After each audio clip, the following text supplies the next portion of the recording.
যারা বলতেছেন Indian emergency ভিসাটাও হচ্ছে না, তাদেরকে উদ্দেশ্য করেই আজকে আমার এই ভিডিওটা তৈরি করা। আশা করি সবাই ভিডিওটা গুরুত্ব সহকারে দেখবেন, কারণ এখানে আমি কিছু জরুরি তথ্য দিয়েছি যেটা আইবেক্স সেন্টার কর্তৃক নির্দেশিত।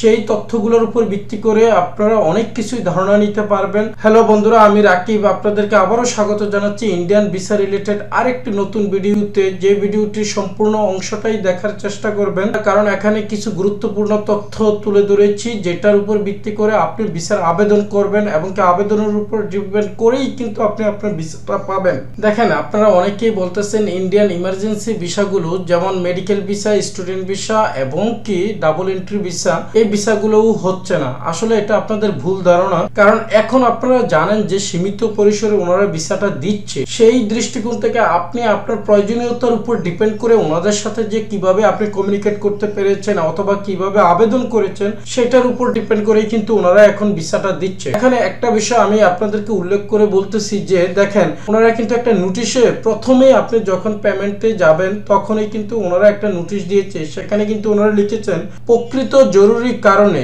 যেমন জরুরি চিকিৎসা, কনফারেন্স, সেমিনারও অংশগ্রহণ, একাডেমিক ডেডলাইন এবং মৃত্যু, বিয়ে সম্পর্কিত পারিবারিক বাধ্যবাধকতা, নন ট্যুরিস্ট ভিসার ক্ষেত্রে ভিসার আবেদন জমা দেওয়ার জন্য দ্রুত অ্যাপয়েন্টমেন্টের প্রয়োজন হলে অনুগ্রহ করে পেমেন্ট প্রক্রিয়াটি সম্পূর্ণ করুন এবং প্রথমে একটি অ্যাপয়েন্টমেন্ট নিন। তারপরে অনুগ্রহ করে আপনার অনুরোধ এবং সেই বিষয়ে নথিপত্র সমূহ আপনি একটি ইমেল অ্যাড্রেসে পাঠিয়ে দিন। অর্থাৎ ওনাদের দেওয়া যে ইমেল অ্যাড্রেসগুলো আছে সেগুলোতে আপনি পাঠিয়ে দিন। এই কথাটা আমি আবারও আপনাদেরকে বলছি যে কারণ ওনারা কিন্তু এখন ভিসা যেহেতু সবাইকে দিচ্ছে না, ভিসা প্রার্থীর গুরুত্বের উপর ডিপেন্ড করেই কিন্তু ওনারা ভিসাটা দিয়ে থাকে।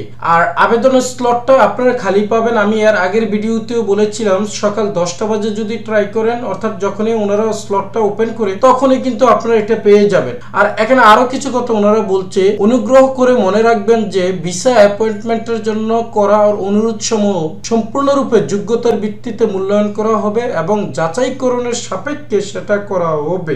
অনুরোধ পাঠানো এই নিশ্চয়তা দেয় না যে অনুরোধটি গ্রাহ্য করা হবে। আমি আশা করি বন্ধুরা আপনারা বুঝতে পেরেছেন। পূর্ববর্তী ভিডিওগুলোতে আমি বারবার বলেছি। আর একটা কথা আপনাদেরকে আমি বলে দেই আবারও, যে আপনি যখন আবেদনটা করবেন সেই আবেদনটা কিন্তু আপনার নির্দিষ্ট এরিয়ার মধ্যে থেকে নির্দিষ্ট আইবেক্স সেন্টারে আপনি কাগজপত্রগুলো জমা দিবেন।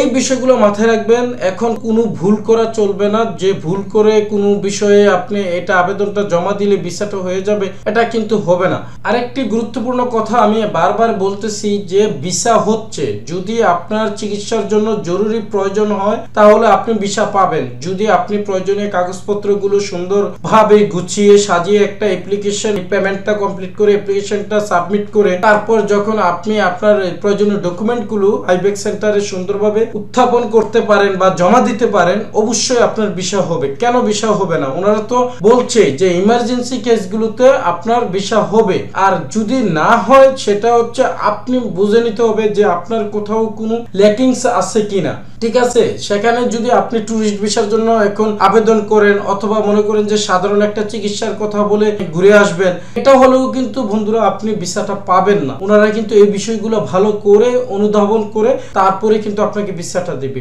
আশা করি আপনারা সবকিছু বুঝতে পারছেন। ওকে বন্ধুরা, ভবিষ্যতে আবারও কথা হবে অন্য কোনো ভিডিওতে অন্য কোনো বিষয় নিয়ে। ততদিন পর্যন্ত সবাই সুস্থ থাকবেন। আল্লাহ হাফেজ।